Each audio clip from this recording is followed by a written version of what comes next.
Good evening, everyone. I'm John Minas, the local director for Miss Universe Philippines Summer Island. Good evening. Any message, sir, for Catherine?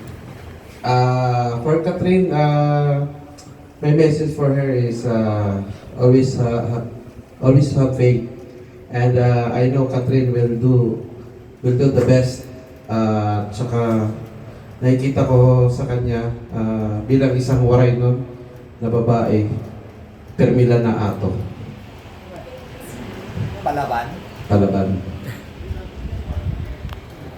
So, I would like to thank all of you and sa mga kababayan naming waray nun. So, I am asking for your support and please support Catherine sa kanyang endeavor dito sa MUPH National. So, marami pong mga waray nun na mga very talented at hindi lang sila masyadong vocal, but if you see even in the international, may kita niyo yung mga very talented na mga stylist. So, ako bilang usang waray nun, naaraw ako yung suportahan aton mga ikasiwaray. Labi na naton mga stylist, ng mga sikat, tidak ibang nasod. Kung nabati ka mo, yan na, adi kami. Ako bilang usang waray nun, igaato ko aton pagkawaray nun. Kaya diri kita mapaperdi bisan kita diin.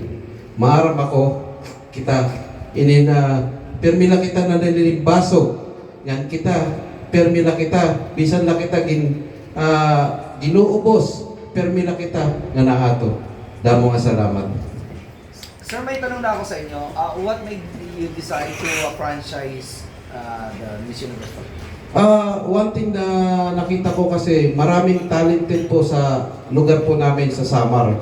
Very talented from production, from sa mga candidate. So, I bring this opportunity para sa aming lahat. So ito, wala po tong kung sino man yung nakasama ko dito, buong puso namin itong dinala sa Samar para ma-showcase po namin kung ano po ang beauty meron po ang Summer Island. So, ito po ay bukal sa aming loob para dalhin ang MUPH.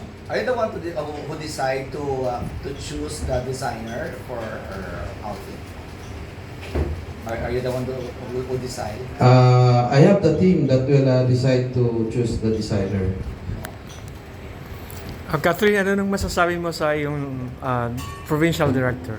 There is nothing but gratitude in my heart because honestly, Mr. John Minas was my gateway to the national stage. If it didn't bring the Miss Universe to Summer Island, I wouldn't be here. So sir, damo nga salamat.